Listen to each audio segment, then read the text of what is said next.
आज के इस एरा में जिसे we call it as Anthropocene, जिसमें ह्यूमंस का वी कैन से बहुत ज़्यादा इंटरवेंशन है। और इस एंथ्रोपोसीन एरा के अंदर जो स्प्रेड ऑफ जूनोटिक डिजीज़ है वो काफ़ी कॉमन। कोरोना वायरस का भी बात करेंगे तो कोरोना वायरस में भी फ्यूल सी तो जो जूनोटिक डिजीज़ हैं, मतलब उसे भी एक जूनोटिक डिजीज़ के रूप में we can consider. Zoonotic disease का मतलब होता है कि ऐसे जानवर जो कि मतलब ऐसे जीव से या वाइल्ड एनिमल से जो डिजीज़ ह्यूमंस को ट्रांसमिट होते हैं, मतलब एनिमल्स से या वाइल्ड एनिमल से आपके जो डिजीज़ हैं वो आपके स्प्रेड होते हैं ह्यूमंस में। तो ये we call them as zoonotic disease. तो जूनोटिक डिजीज़ की अगर आप बात करते हो, when you talk about the zoonotic disease, तो जिस तरीके से कंटिन्यूस बेसिस पे जो हमारा डेवलपमेंट मॉडल है, जिस तरीके से उस डेवलपमेंट मॉडल के कंटेक्स्ट में जो बायोडाइवर्सिटी है, उस बायोडाइवर्सिटी के अराउंड जो ह्यूमन का प्रेजेंस है वो बहुत अधिक हो गया है, बहुत अधिक आपका प्रेजेंस हो गया है। जैसे अगर आप इवन इधर भी इफ यू ट्राई टू सी, तो काफ़ी सारा लेवल पे जो पीछे साइड अगर आप देखोगे पूरा जो इंफ्रास्ट्रक्चर है वो बना हुआ है पहाड़ों के इधर। तो क्योंकि जो बायोडाइवर्सिटी, उस पर कहा जाता है कि इस बायोडाइवर्सिटी में बहुत से जानवर हैं जो कि बहुत से वायरस बैक्टीरिया कि वो होस्ट के रूप में कार्य करते हैं।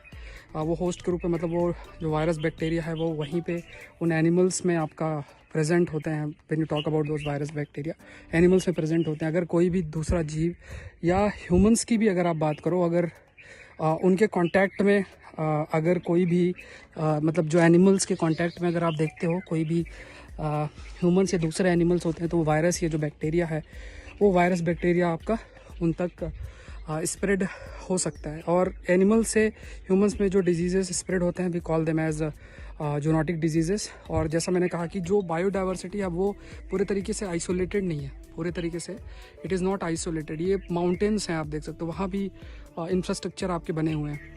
तो ये क्योंकि आपका आइसोलेटेड बायोडाइवर्सिटी पूरे तरीके से नहीं है, ह्यूमंस का प्रेजेंस हर जगह पे है।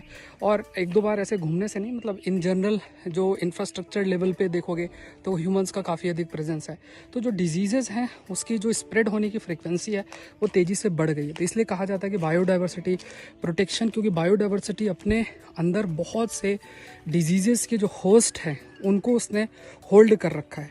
तो ये बहुत ज़रूरी हो जाता है। तो इसलिए अगर बायोडाइवर्सिटी का प्रोटेक्शन नहीं रहेगा तो जो वाइल्ड एनिमल्स हैं वो ह्यूमन के एरिया में आएंगे, ह्यूमंस वाइल्ड एनिमल्स के एरिया में आएंगे, और ये जो डिजीज़ेज़ हैं वो तेज़ी से जो है वो स्प्रेड आपका होंगे। तो बहुत छोटी छोटी आप कह सकते हो कि मैटर करते हैं। इवन फ्लावर देखोगे ये भी इम्पॉर्टेंट है, अगर आप छोटे छोटे पौधे देखोगे वो इम्पॉर्टेंट है, बड़े पेड़ देखोगे, हर चीज़ जो है इम्पॉर्टेंट है, सबका अपना रोल है। तो एक कंसेप्ट भी होता है जिसे हम कहते हैं डीप इकोलॉजी। ठीक है, डीप इकोलॉजी एक मैं नेक्स्ट ब्लॉग में आपको समझाऊंगा अभी। तो ये हमें ध्यान में रखना है कि कोई भी चीज़ इम्पॉर्टेंट इसलिए नहीं है क्योंकि वो ह्यूमन के लिए इम्पॉर्टेंट है, ओवरऑल नेचुरल सिस्टम में उसका इम्पॉर्टेंस होता है, इस वजह से वो आपका इम्पॉर्टेंट है।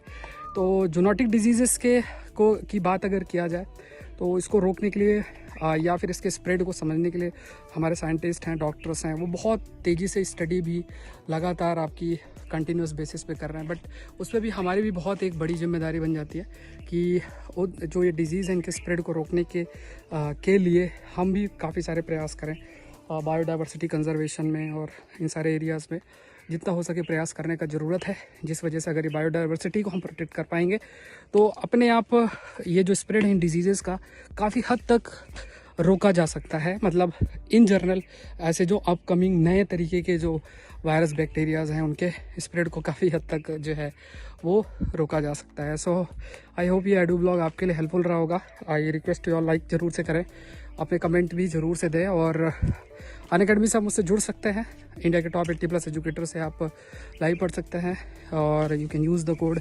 SPLIV, ये कोड यूज़ करके आप अपने काफ़ी सारे जो बेनिफिट अनअकैडमी के अंदर वो ले सकते हैं। Thank you everyone.